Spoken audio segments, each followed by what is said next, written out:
In March of 1585, warlord Toyotomi Hideyoshi invaded the country of Kishu.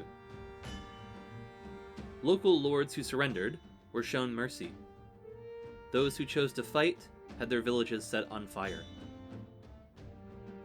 Hideyoshi left a trail of burned homes, pillaged temples, and toppled buildings as he marched to the south. Within a month, he and his army of 100,000 men held unquestioned control over the peninsula. But the inevitability of Hideyoshi's victory overshadows those who fought against him, out of pride, bravery, or just plain stubbornness. The two men who embodied those virtues and vices were Yukawa Naoharu and Yamamoto Yasutada.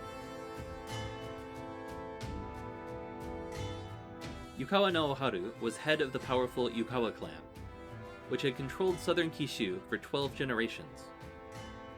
After Kishu's military governor and the Saikaiki, the Yukawas were the strongest military force in the region. Yamamoto was a comparatively minor lord from what is now Kamitonda.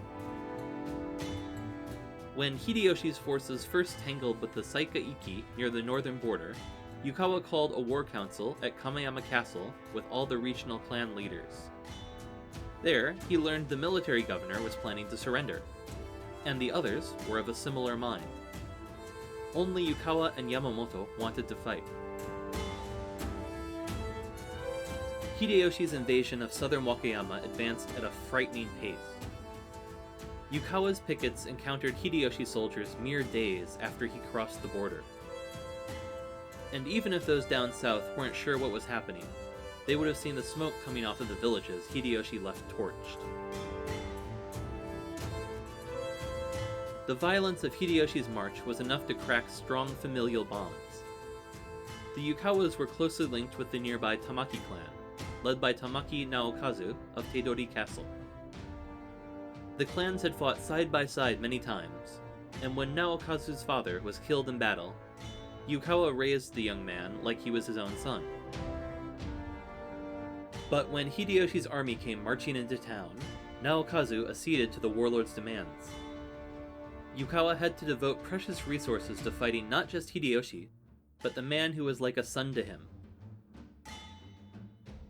The battle-hardened Yukawa quickly dispatched with Naokazu, but soon found his own residence under siege by 3,000 Hideyoshi soldiers.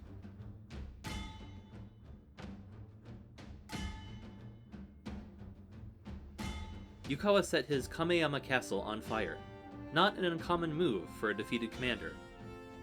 But instead of remaining behind to burn in the flames, he escaped via a secret exit and fled south to Tanabe Castle. There, he held a final conference with Yamamoto. After their positions were overrun, they resolved to flee into the mountainous interior of Kumano, where Hideyoshi's overwhelming numbers would do him little good. The Kishu defenders made their last stand at the Yamamoto clan's Yushozan Castle. 300 Yamamoto warriors braved a siege by an army 10 times their size for 3 months. After Hideyoshi's troops broke the siege, Yasutada followed Yukawa into the forests of Kumano. The Kishu lords waged guerrilla warfare against Hideyoshi's forces for over a year before he gave in and offered favorable terms to the two leaders. Yukawa and Yamamoto traveled north to attend a banquet hosted by the warlord. Neither of them ever made it back to Kishu. Yamamoto was waylaid and assassinated on the road by Hideyoshi allies, and Yukawa died of a sudden illness on the way back. It's suspected that he was poisoned at the banquet.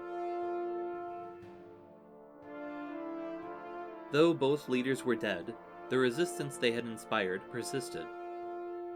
Unrest in Kumano continued even after Hideyoshi secured his grip on Japan.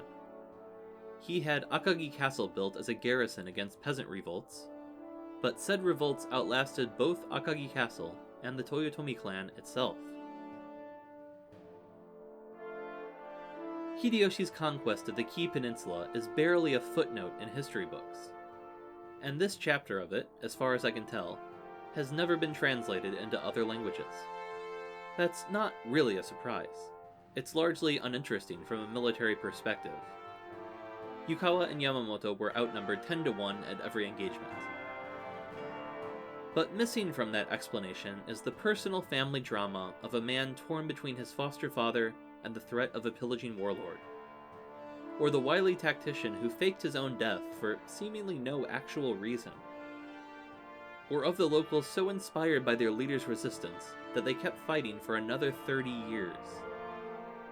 Historically, it's not important, but it does matter.